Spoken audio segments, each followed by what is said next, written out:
right? Like, what is going on? We should have cars that run on nuclear power. You don't ever need to refill it for like 10 years or something like that. That should be normal. The money is the sort of way in which a lot of this rent seeking happens. And unfortunately, it's taken over such a large part of the economy that we're actively going backwards in civilization. The Western countries actually want dictators and not democratically elected people. Really, like, if you want economic freedom, you gotta have sound money.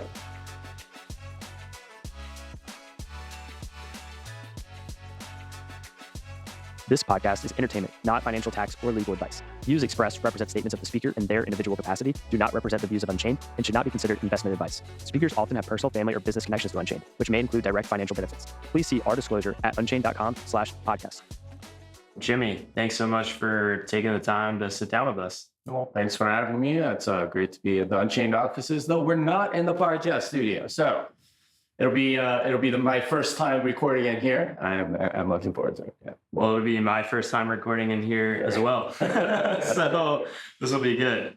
I want to start out with Bitcoin derangement syndrome. What is that for people that may not know what it is, and what has been your experience with other people in the space that might get that? Yeah, so it's an interesting phenomenon, and the basic phenomenon is this: you're somebody in Bitcoin, and then at some point you turn, like, it's kind of like a heel turn in wrestling, right? Like, if you're the good guy and all of a sudden you turn bad or something like that.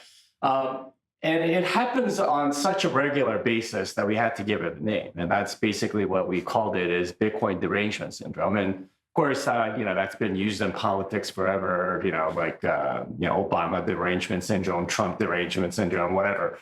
That's been going on forever. But Bitcoin derangement syndrome is very peculiar because it's people that were part of the Bitcoin ecosystem in some way, shape, or form, fairly prominent, and then they do this heel turn towards altcoins in some way, shape, or form. So very early examples of this might be somebody like Vitalik Buterin, right? That he was founder of Bitcoin Magazine, right? He literally founded the magazine. And then he, maybe 8 months later, he starts an altcoin called Ethereum, says all kinds of stupid crap, and does this ICO and does everything that he was purportedly against, right? Like bringing in Wall Street money and all this other stuff. That's a very early example, but we've seen this consistently throughout, and it's an interesting question to think about why this happens. And my friend Tone Bays pointed out to me, I think back in like 2017, 2018, and he's been in the space since about 2013 as well. And he was pointing out that almost everybody that is non-technical ends up going towards an altcoin. Now, we didn't have the word Bitcoin derangement syndrome at the time, but that's essentially what it was. It was all of these people that were non-technical and early ended up leaving and doing some other, scammy thing. And that was for me like, oh, yeah, there is something to that. And we could talk more about why, but that generally tends to happen to non-technical people. Although it happens to technical people as well. Yeah. So is you being technical, is that the reason that you think you've been able to avoid it? That's part of it. There are plenty of technical people that have Bitcoin derangement syndrome and have gone off to something else. And that's certainly been the case. But I think for non-technical people, the hubris comes in the sense that, like, you start to think that you're the reason that Bitcoin was successful, right? So classic example, Roger Ver, right? He was called Bitcoin Jesus for a long time because he was so adamant about promoting Bitcoin to people. And specifically, he would promote it in a way that was about transactions, right? I remember someone telling me, like, they were having dinner with Roger Ver, and like, he was asking the server about, hey, do you guys take Bitcoin, blah, blah, blah. Like that's the level of evangelism that he had. And at a certain point, he decided that he was the reason why Bitcoin was successful. And he felt that if he went towards Bitcoin Cash, then that would mean that Bitcoin Cash would be successful, because really it's a form of hubris, thinking that you're the reason. And there's an interesting guy on Twitter that you might want to follow, Brian Trolls, and for a while his tagline was "Bitcoin is not about you," right? And this is the derangement syndrome that a lot of people get into. Is, okay, I'm the reason that this is successful, and you see this almost always with VCs, because for them this is the mentality that they enter almost any deal with, is I'm the reason you're going to be successful. And in the fiat world, that's totally true, right? Like if you get a Sequoia or an Andreessen Horowitz to back your company, you have a huge advantage over everybody else. And this is sort of like the mentality that a lot of them have. But Bitcoin's not like that. It's money, and the better qualities of money win.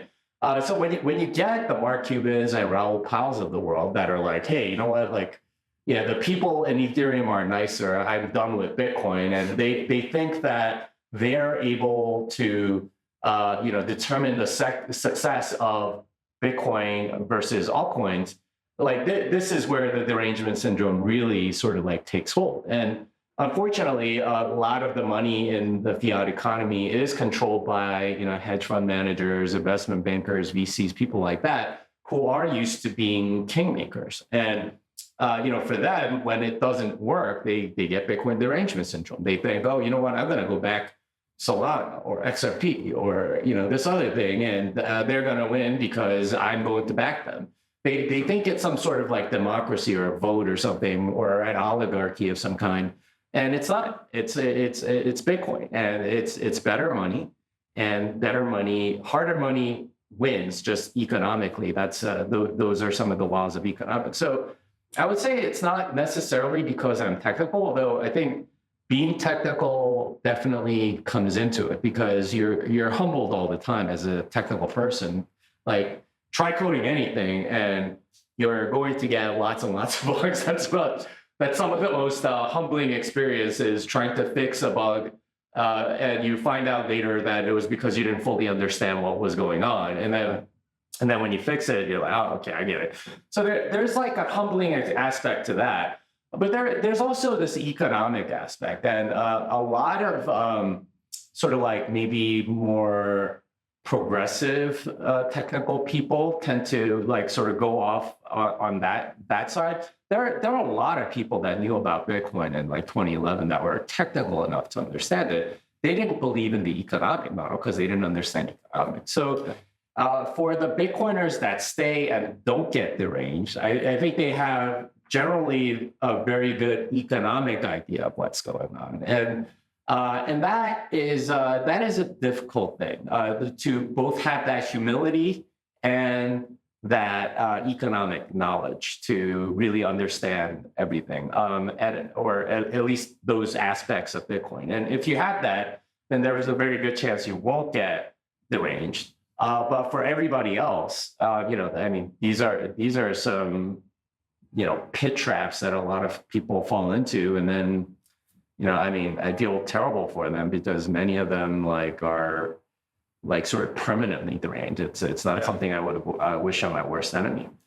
Yeah, it seems like the Bitcoin community, you learn to kill your heroes over time, unfortunately. Yeah, there's a lot of people that have gone down that route.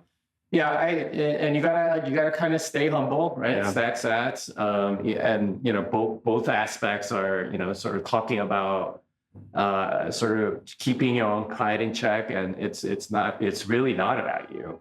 And then the other aspect is you got to learn the economics. This is a savings technology stack, right? Yeah. And that's how the whole thing works. And whatever weird economic theories that you have, they get broken once if it's not correct. Once you come into Bitcoin, and it's a sad reality, but a lot of people just don't want to understand the economics, partly due to pride. So the worst Bitcoin deranged people are typically the people that have the wrong economic values and have a lot of pride, which, honestly are a lot of VCs, a lot of fiat central bankers and people like that. So, yeah, definitely. I mean, you've been in Bitcoin for for so long. Has Bitcoin adoption or like even price specifically, has it happened faster or slower than you expected over time?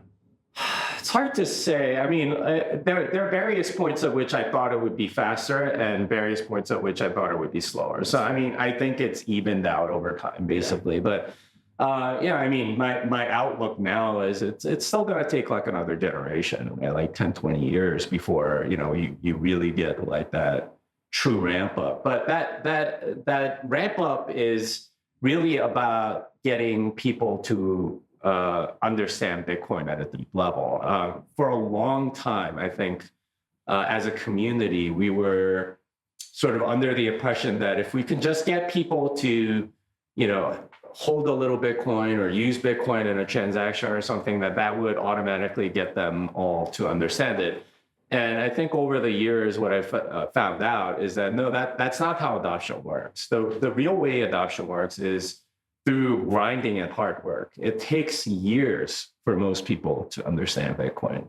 And we have to recognize that fact and not let all of these marketers think that, oh, you know what, it's like an Apple computer or something, right? Like you try it and you adopt it and that's it. No, that's not how it works. You have to have a deep economic understanding. You have to kind of stay humble about that fact and not be like, I just came into Bitcoin and here to fix it. And that takes a while. And my view, I guess, on that has changed because early on I was all about, hey, let's just get people to understand that you could transact halfway around the world without permission. I mean that's still powerful, but that's not what brings people in or keeps people in. That's one aspect of it.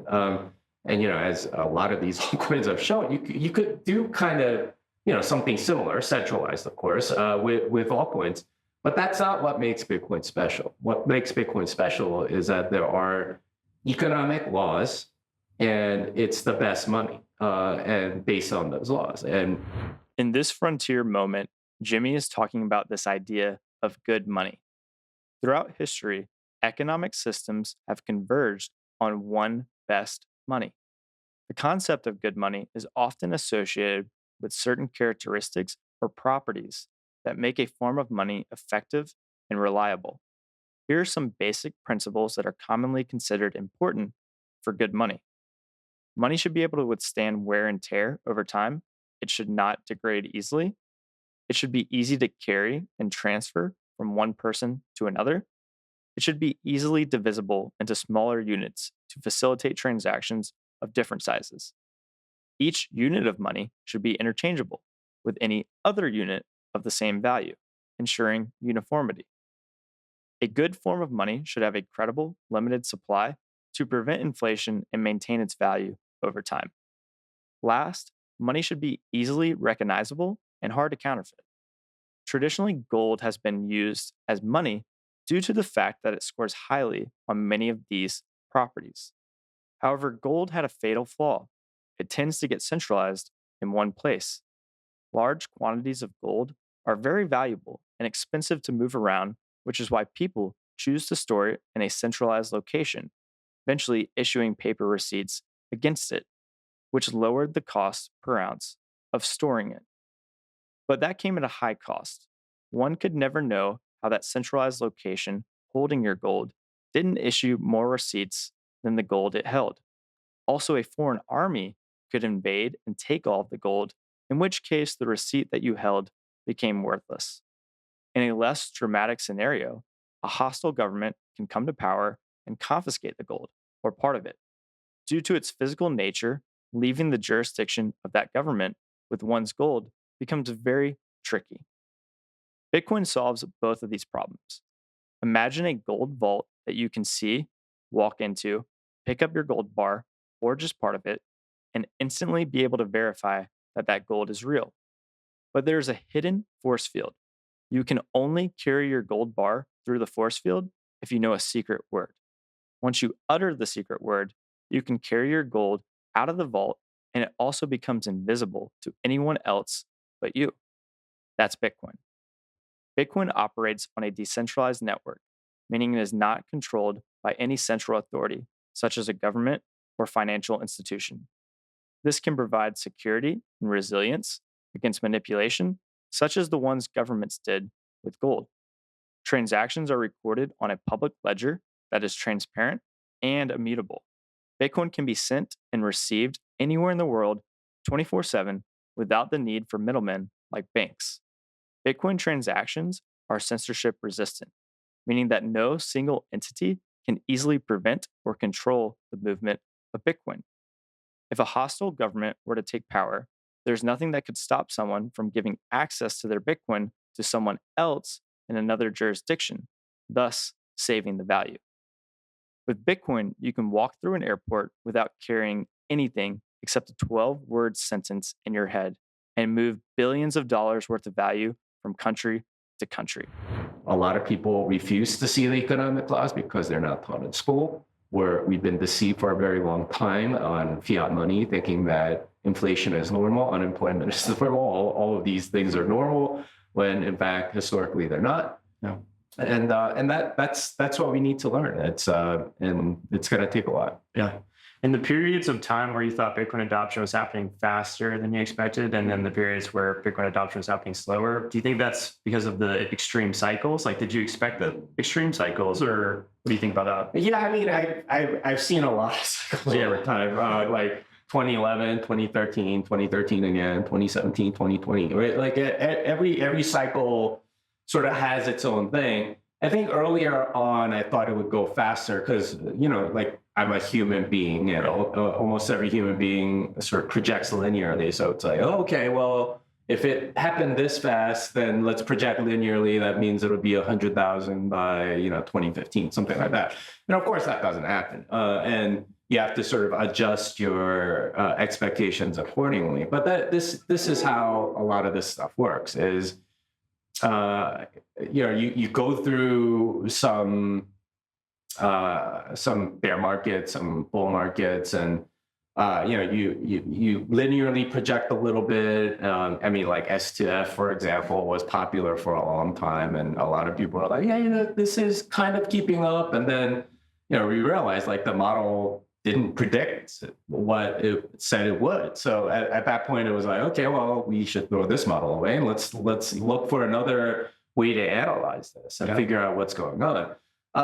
And that's just kind of what you have to do. And adoption, I think, is this very tricky thing, and I don't think we have equations for that stuff. It's if they're there, it's deeply varied, and it's not something that we've discovered yet. And it's going to take some time. Yeah, trying to predict Bitcoin adoption is almost like trying to predict how to centrally control monetary policy. Yeah, and that's money has been sort of dictated to be adopted in many countries for a long time. This is a free market money, and it's going to take some time to figure out, like, we don't know much about this stuff. And sadly, like, economists study weird, Keynesian justifications of government spending rather than stuff like this, which actually would be useful. Figure out, okay, like, how does adoption happen, and what's a good model, right? Like, to figure this out, because like all of the metrics that we have for that stuff is like insanely basic, and we don't have a deep understanding of how any of that works. And sadly, like the money has been going towards Keynesian, ridiculous, stupid stuff rather than maybe possibly productive stuff by studying Austrian economics and seeing like how can we figure things out through first principles, and is there any way to quantify this? Because to this day, economics still doesn't have its meter. This is what Safety says all the time: is we don't have the meter. Everything is just changing. Yeah. Bitcoin is perhaps the closest thing that we've had, and maybe that's a direction which we can, start to analyze economics. But I mean, like, just no one has done the work, basically. Yeah. I'm curious, are there still people, like, so that you've been involved with Bitcoin for so long, arguably, like, people look at that and be like, he's obviously been right about this. Are there still people in your life that think you're like crazy or you're wrong? I'm sure there are, but I don't think they be so bold as to tell it to my face. So, I'm very clear about what I believe in general, not just about Bitcoin, but a lot of things. I mean, a lot of people know, for example, that I'm a Christian, right? Like that's something that those are the values that I try to have. I'm not trying to hide anything, and I'm sure people do think I'm crazy, right? Like I look into conspiracy theories all the time, and I'm like, okay, well. I have questions about this. I'm very much questioning conventional wisdom on almost everything. So I'm sure people think I'm crazy about a lot of things, and that's okay. I think I have the kind of personality to sort of challenge people on a lot of that stuff. And if they want to engage with me, that's great. And I would love to engage with people on any of the things that I believe. And, I'm open to changing my mind on a lot of this stuff, but you better come with some good arguments, because I'm not going to be bullied with trust the experts or this is what everyone else believes. You just sound crazy because, like that, those aren't good arguments. I need first principles arguments. I need, go from, here's the truth, and like logical deduction and stuff like that. You better come with that, and that's where like my mind is. That's how I think, and I think to a large degree that's how you get a prosperous society is more individuals that are thinking from first principles. So, I mean, I'm sure a lot of people think I'm crazy, and that's okay. Yeah. I mean, to me, it just shows that you're actually capable of thinking for yourself, where in today's world, a lot of people don't really think for themselves. Yeah, and we're not incentivized to, right? Like you're punished for thinking for yourself, especially like the large corporations and stuff. I mean, I wrote about this in my blog, Fiat Ruins Everything, but there's a whole section on companies and how they've sort of replaced communities for most people. And the way companies are, they're extremely centralized, right? Like if you violate some HR policy, you're going to get fired. And you're encouraged to not think for yourself, but to do what they ask. And they're much more about compliance than creativity. And the thing about a decentralized system, a normal community, like from say a couple hundred years ago, is that you're able to provide value in ways that other people don't expect. That creativity, that ability to think for yourself is an essential part of living in a decentralized system. That's how you figure out, okay, a lot of people need this. If I make this, I think people will buy it, right? Like this is the task of entrepreneurship. This is how you build civilization. But in sort of the fiat world that we live in, that's not incentivized at all. They're much more concerned with compliance and getting your support and things like that, because we have this sort of like consent and compliance system that encourages the sort of going along for the sake of getting along, and that discourages thinking for yourself. Yeah. How do you think that violating or doing something that the corporation disagrees with, how do you think that will change under a Bitcoin standard? So I wrote about this in the book, but I think a lot of corporations are way too big. Right? And the scale at which some of these things operate, it's enormous and it's inefficient. And I point out a lot of disadvantages of being big. The one thing that you do get for being big is scale, and certainly that's true with a lot of stuff. If you can produce at a lower per unit cost, you have some margin there. But the big advantage of a largely scaled organization in a fiat economy is that you get access to loans. You get access to loans that smaller companies don't get. Why? Because you're bigger. And they can loan you way more money and have a single point of risk, which they like, because then you get a bailout or something like that. It's a lot easier to sort of manipulate. If you have 100 loans and they all, like 50% of them go bad, you're going to lose 50% of your money. But if you have one large loan, well, now you could go lobby government and get bailed out and stuff like that. So those are the advantages, but the disadvantages are many. You can't pivot very fast. I mean, think about, all the corporate death stories that you hear about. Like Kodak invented the digital camera, and they ended up like dying because of the digital camera. They didn't want to pivot, right? Blockbuster, they didn't want to pivot to online stuff, and they got their lunch eaten by Netflix and so on.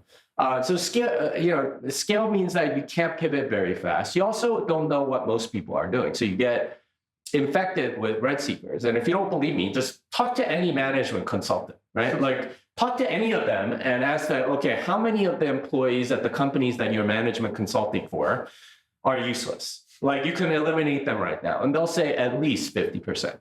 And like Elon Musk kind of proved it, right? Like he took over Twitter, fired 90%. Yeah.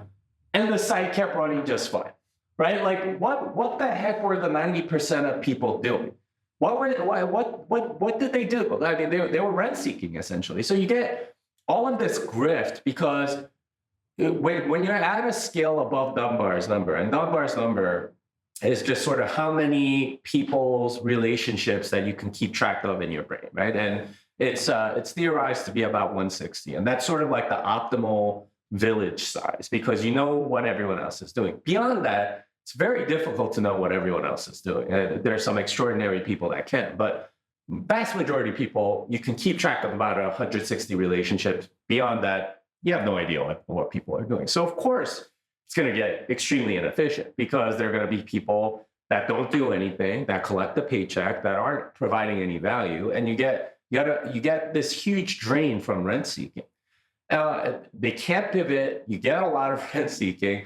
And you get your lunch eaten by new startups, right? Because they're able to do a lot of that. But in a fiat money environment, they can just go buy out the smaller companies. They can hire the best engineers and keep them on a bench, like doing stuff that they're way overqualified for. This is what happened at Facebook and Google and stuff like that. So in a sense, the layoffs are great thing because all of that talent is now available for other companies to use. I mean, if you know the state of IT in almost every industry, it is abysmal. Why? Because Google, Facebook, Netflix, Microsoft, Amazon, they hoarded all of them. Yeah. And so, and with newly printed money, right? Paying them bigger salaries or whatever. This is why none of the other infrastructure has gotten better. So you get this weird dynamic where large corporations have taken over, and it's completely unnatural. Like the natural size of a company, I think, is around Dunbar's number, and you're supposed to have smaller mom and pop shops. Instead, you get Amazons and WalMarts, in every city around the world, basically. So, the scale problem is really a result of fiat money. Yeah. Let's take a quick moment to talk about the Unchained IRA. With the Bitcoin price moving above 40,000, the Unchained IRA is breaking records this month. With a Roth Bitcoin IRA, you don't pay capital gains on the appreciation of Bitcoin. Unchained offers a solution. They make it simple for you to set up a Bitcoin IRA while keeping control of your Bitcoin keys. Use code FRONTIER for $100 off and schedule your free consultation today at unchained.com/IRA. Now back to the conversation. I wonder how much more productive the world would be if we're actually able to eliminate all of those rent seekers and middlemen, whether it's cutting 50% of the people that aren't producing value or 90%. I wonder those people moving elsewhere, would it be like a 2x or a 10x in productivity? Or I theorized in a tweet recently that we would have probably 10-hour work weeks if we wanted to, right? Because there's so many rent seekers, and I suspect it's way over 50% of the economy is rent seeking. If you're a government bureaucrat, you're definitely rent seeking. If you're in the banking industry, you're rent seeking. If you're in any sort of administrative thing in colleges, for example, you look at the graph of professors to administrators since 1971. Professors going up very, very slowly. Administrators exploded since 1971. Similar thing with hospital doctors and nurse practitioners and people like that versus administrators. Huge explosion of administrators. You look at the military, like soldiers versus administrators, huge explosion of administrators. So like, were they that much, were all these institutions that much worse before all these administrators came in? Probably not. I would argue that actually all of those things have gotten worse, significantly worse as a result of these administrators. So you take all of that away and think about how cheap those things were pre-1971, and you figure out, okay, like all of these people have been sucking, blood up from the economy, and they're making everything worse. So, I suspect it's way over 50%, and everyone would be able to afford a lot more, especially in terms of like housing and things like that, which are extremely expensive right now. Had we, had sound money and didn't have all this rent seeking going up all over the place, because, these people are like sucking blood from the economy, and unfortunately, the few productive people are, getting sucked dry. And honestly, the U.S. Actually has probably more as a percentage of the workforce, like rent seekers, and an economy like Malaysia or somewhere where they're actually manufacturing stuff as well. Thankfully, we're getting higher rates, which means that like more rationality comes into the economy. And one of the things that I've been saying is, the UPS labor settlement, right? Like they said that the UPS truck drivers will be getting, I think, after all the benefits and stuff, like $170K a year. Yeah. And I was like, they deserve they deserve it because they're actually providing value. Like the HR person for diversity, equity, and inclusion from Twitter, they don't even deserve $5,000 a year, right? Like they're sucking blood from the economy. The investment banker that's doing 100x leverage, they don't deserve hundreds of millions of dollars. None of these people that are rent seeking deserve a penny. But the UPS truck driver, you're complaining about the fact that that guy's making $170,000 a year. I think that guy deserves it, right? Like, and this is the rationality that's returning to the market as rates rise, because you don't have all of these loans that are available to you, and that's a good thing. The rent seeking is being at least whittled out a little bit. Now it's going to take a while for it to all sort of like go away through a Bitcoin standard, but I expect, a huge portion of this rent seeking to just get eliminated once we're on a Bitcoin standard, because you need to operate as a profit. You can't just paper it over with loans and work off of that for a while and sort of like bring consumption forward. And not work on promises. Yeah, it's almost like in the rent sinking, there might be some people that are not just providing no value, but they're providing like negative value. Like they're destroying capital and destroying productivity for other people. Oh, significant capital for a lot of people. And this is the real sad thing, is that a lot of developing countries are being set up this way, which is really sad. Is that you get a lot of rent seeking, and you have corrupt governments, and this is another aspect of fiat money that I tried to touch on in the sort of second to last section of the book. Is that the global monetary imperialism of the dollar means that a lot of these countries are ruled by dictators that are more interested in rent seeking and using these fiat tools that they have access to, usually through the IMF, World Bank, BIS, or these three-letter organizations, to bring consumption forward. So they'll take on debt that's due over 20 years, embezzle a bunch of it, and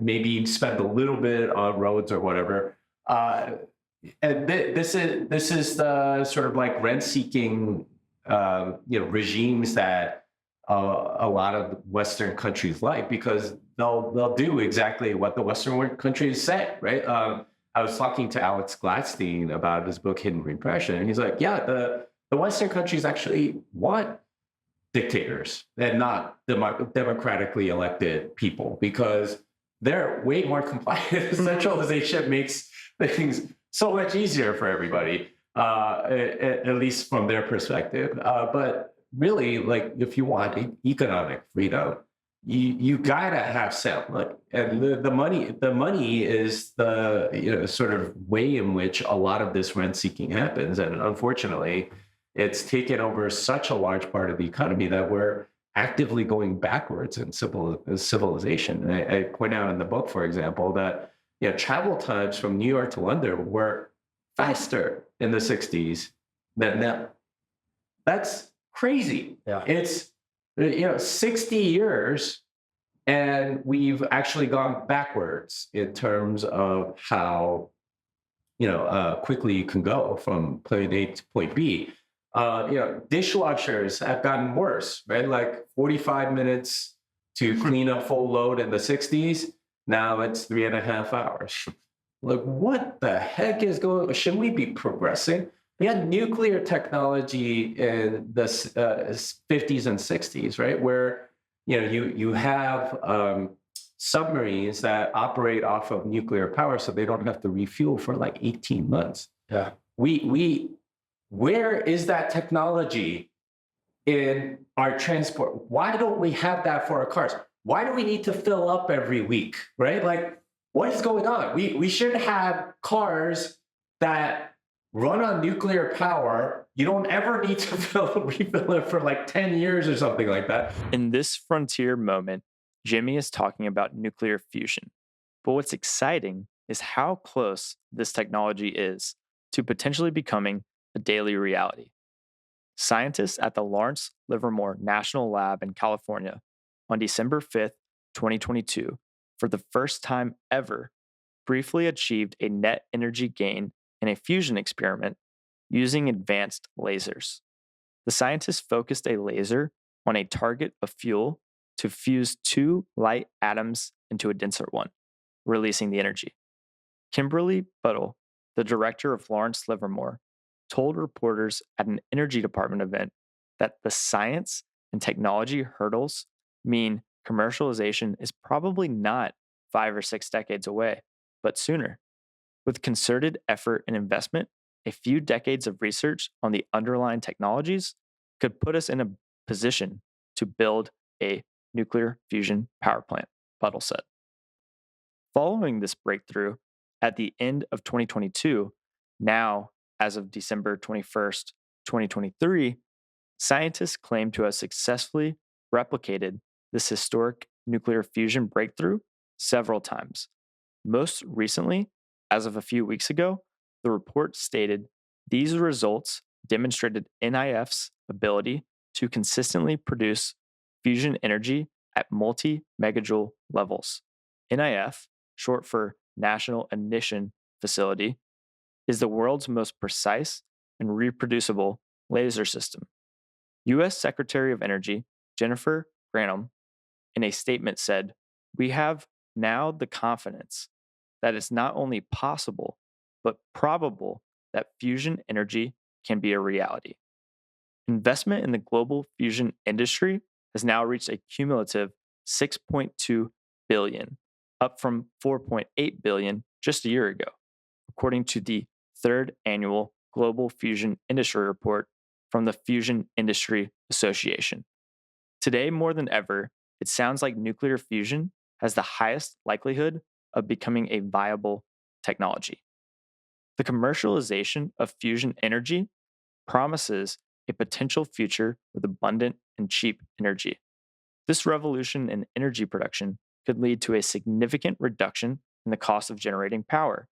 As a result, the overall operational costs across various industries could decrease substantially. This shift would especially influence the pricing of common goods and services in terms of Bitcoin. In a free market that thrives on competition, these lowered costs would likely lead to businesses competing to offer lower prices, thereby benefiting consumers. The fusion energy breakthrough, therefore, doesn't just symbolize a leap in our scientific capabilities, it also foreshadows a transformative impact on the economy, as prices in terms of dollars may continue steadily increasing due to the Federal Reserve continuing to hit their CPI targets, but prices in terms of Bitcoin, immutably scarce money, may decrease substantially. It's important to note that this technology is not guaranteed to ever be commercially viable. We think that the experimentation with new technologies for reducing the price of energy, such as a small modular nuclear reactor, is crucial in order to deliver an increasingly higher quality of life for humans. That should be normal. And we could have had that technology in the 70s or 80s probably, but instead we went down this great society, warfare, welfare state, and all of the rent seekers have taken all of these innovations away from us instead. And this is the state of society where we've peaked and we've started to go backwards. And you have an iPhone, but really you've got a port, right? Like you have a technological marvel in front of you. Yes, that's true. But think about the stuff that you actually want to buy, like a house. It's now like 8 times your income, right? It used to be like 2 or 3. Like that tells you you're going backwards. And the thing is, like, if you go even further back, people were able to build their own homes over a year, right? Like that's about a year's worth of labor. What the heck is that? It shouldn't cost 8 times 8 years of income to build a house. This is getting crazy. Yeah, that is quite wild. Well, hopefully Bitcoin will fix this for us. You've written, I think, 5 different Bitcoin books. Mm-hmm. Which one was your favorite writing? Well, I enjoyed writing all of them. Programming Bitcoin was a little bit of a hard part. I would say Thank God for Bitcoin was probably the most enjoyable because, well, first it was like during the pandemic, I wasn't getting much adult conversation, so having my co-authors there, like talking over Zoom every week. I think we still have very good memories of that, and thinking about okay, let's go through it. Towards the end there, I think we literally read through the book together and edited every paragraph. So, it's hard work, but it was productive work. It was creative work. It was satisfying work. And, I don't think I'm exaggerating when I say that, like, we got pretty close in that process, and, I consider them good friends to this day. So, I would say that was probably my favorite. But I mean, the other books had 2 books that I collaborated on. The Little Bitcoin book, Bitcoin and the American Dream, had a similar dynamic. It's just over a shorter time frame. So nice. And recently, you traveled the world, right? And you spent some time writing while you're traveling, I guess. Yeah. So I took my kids out of school and went on a world trip, visited 34 countries in 277 days, which was really fun. And during the trip, while the kids were doing homework, we had them do some online classes as sort of like a substitute for school. I would be writing, and out came Fiat Ruins Everything. And, it's based on a lot of the stuff that I had written for Bitcoin Magazine, but also a lot of the conversations I had with Bitcoin people around the world, and sort of giving a different perspective on what's actually going on with fiat money. And it's available, Fiat Ruins Everything, on Amazon and so on. And you can get a side copy if you're in the US by visiting fiatruinseverything.com. Awesome. Yeah. Did you happen to visit Argentina? I did. What are your thoughts on Javier Melei and Argentina in general? So Argentina was very fun, right? I visited there, I think it was about a year ago. So I was there for about 3 weeks, spent a couple weeks in Buenos Aires and 1 week in Ushuaia. So Ushuaia is all the way at the bottom of Argentina. It's the port where every cruise ship to Antarctica leaves from, and so on. So Yeah, beautiful place. Patagonia is right next to it and everything. It's in the middle of Patagonia, I should say. Really cool, interesting place. I would encourage a lot of people to go visit if you're interested in that sort of thing. The country was really interesting because it was undergoing some form of hyperinflation. I wouldn't say it's like changing every day or anything like that, but you could tell that prices were just sort of all over the place. So their biggest note at the time that I was there was 1,000 pesos, and the exchange rate on the day I arrived was 285 pesos per dollar. So their biggest bill was worth about $3. And I needed cash to go and transact or whatever. And there's some Bitcoin for local cash services that you can like text on WhatsApp and they'll come to your house. They always came with a backpack though. Oh gosh. Because they have to give you so many bills, right? And you hold like a wad of bills like this big, and it's like $300, right? It's like, okay, that's kind of a little weird. But then you go to the shops and they all have money counting machines, right? Because the bills are not worth that much. And I'm like, why don't they print bigger bills? And they explained to me, well, when you print a bigger bill, it's kind of like doing a reverse stock split, right? Like it's signaling to the market, okay, like you should start panicking. So like the government's under hyperinflation generally will do everything they can to not print bigger bills. As if they do, it's like once a year. And you don't want to get into a situation like Zimbabwe where they're printing bigger bills every week. That's like that for them is an anathema. So you end up with lots and lots of bills. Everyone in Argentina has huge pockets, similar in Lebanon too. A lot of them wear these like satchels, right? With like kind of like a fanny pack, except it's across this way. And there's like a big pocket here, and you shove all your currency in there, and so you could unzip and do that because you don't want to be using a credit card. No, I don't. Well, think about it. You have to wait 45 days for the credit card to settle. Are you going to take 45 days of depreciation of your currency? Because the day I left was 3 weeks later, right? 289 on the day I came. Day I left, it was 320. So like 10% in 3 weeks. That's all bad. So, if you think about 45 days, it's going to be probably like 20%, right? Like I mean, if your margin is less than that, there's no way you take credit card. So the situation there is pretty crazy. And you could tell prices were not adjusting quickly enough for certain workers. So you could get a cab in Buenos Aires for like 200 pesos, which is like 65 cents, right? Like, and that was, those were the rates. And it was totally like they hadn't changed, the government hadn't regulated the cabs to get more money. So the cabs kind of had to deal with it, right? Public transportation, there's not exactly a subway, but a train that you can take to, go a little bit further outside.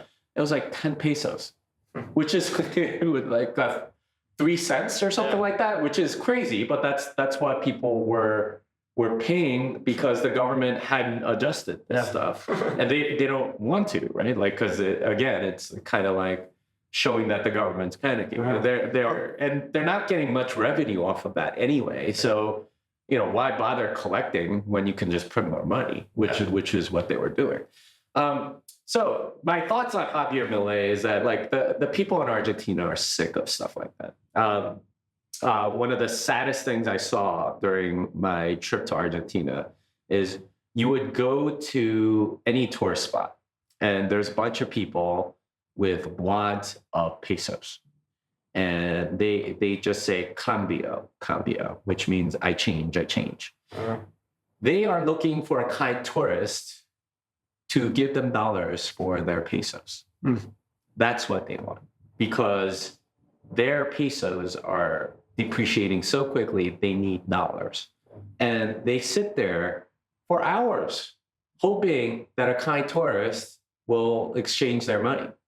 Think about how stupid that is, right? Like these are people wasting their time and effort, doing something else that could be very productive. Instead, they're on a tourist place, saying cambio. This is, I think, what why Javier Melei is so popular, is that people are sick of it, right? Like they know they're being stolen from, and they know that keeping things in pesos is stupid, and it's going to steal from them constantly. Like even other stuff, right? Like all imports are taxed at a significant rate. So if you want to get a MacBook, like they're like what, $800 to $1,000 in the U.S. In Argentina, it's like $3,000. Oh wow! Why? Well, there's somebody collecting tariffs, right? Like this is how the government collects like hard currency or something like that. This is what the people are sick of. They hate being stolen from.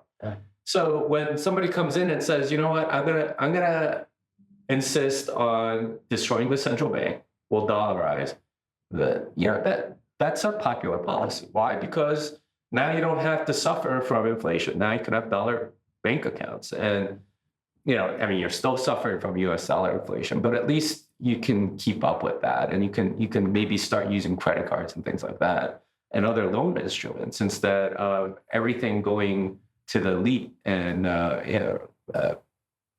things like that. So I think he's popular for a reason. I like that he's popular because that means that the policies that he's standing for are what the Argentinians are finally realizing are good for the country. I'm skeptical about him until he starts acting, as I think everyone should be of politicians. But we'll see. I have hopes that he'll do the right thing, but we don't know. Yeah. I kind of feel the same way. I hope he'll do the right thing, but again, like we talked about, kill your heroes. Like he may not be the right guy. I don't know. He might be an impossible situation. Yeah, well, if they dollarize and start promoting Bitcoin as like savings and stuff like that, I think they can go a long way. And you've seen what's happened with Bukele in El Salvador. I mean, I've been there 4 times, and each time I go back, I'm like, wow, they really improved this place. And you can physically see it.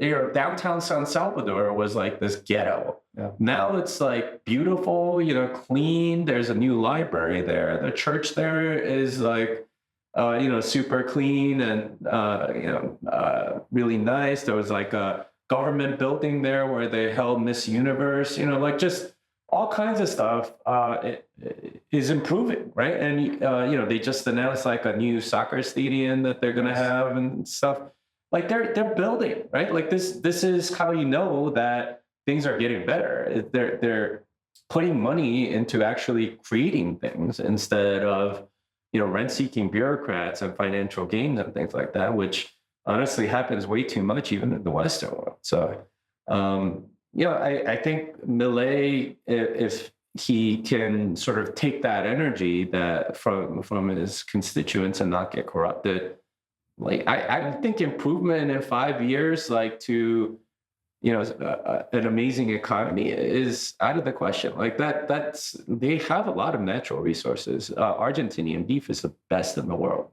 They have amazing tourist spots. They have a lot of different things that they can be producing. I think they can contribute to the global economy or even the economy within Argentina. It's just a matter of having a government that's not stealing from them. Yeah, definitely.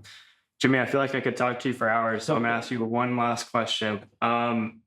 How do you think, or what do you think will be like the next surprise in global Bitcoin adoption? Like, will we see another Michael Saylor or anything else that you can think of?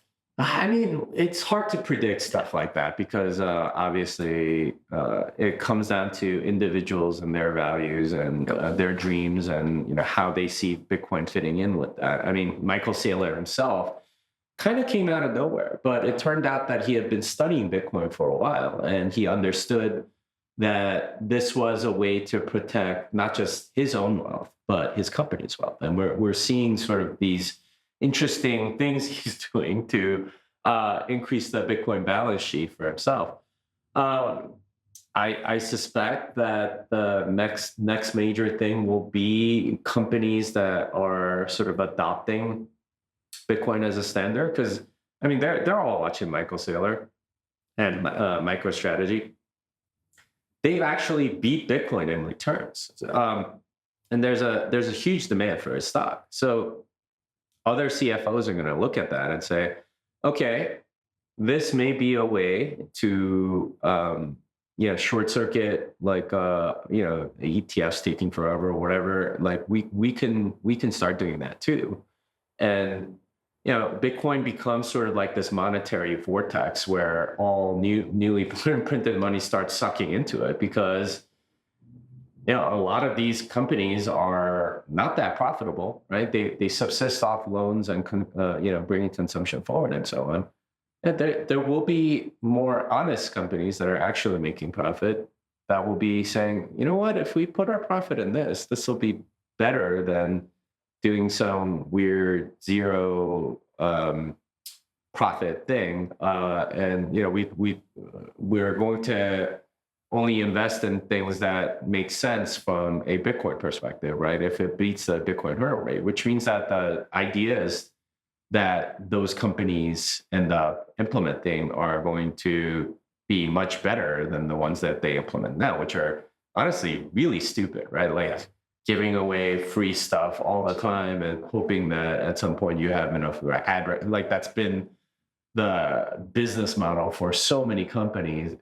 It's incredibly stupid. And I think there's a lot more value that you can tap by creating stuff. And I think that's what you're kind of forced to go down when you're starting to get on a Bitcoin standard. And so, yeah, I'm gonna say some other corporation starts buying Bitcoin, probably behind the scenes or something like that. Who knows if it's a tech company or something else, but it'll have to be some sort of visionary CEO or somebody that really gets it. Yeah, definitely feels like it's coming at some point. Mm-hmm. Jimmy, thanks so much for coming on and taking the time to do this. Well, thanks, Brett. Of course.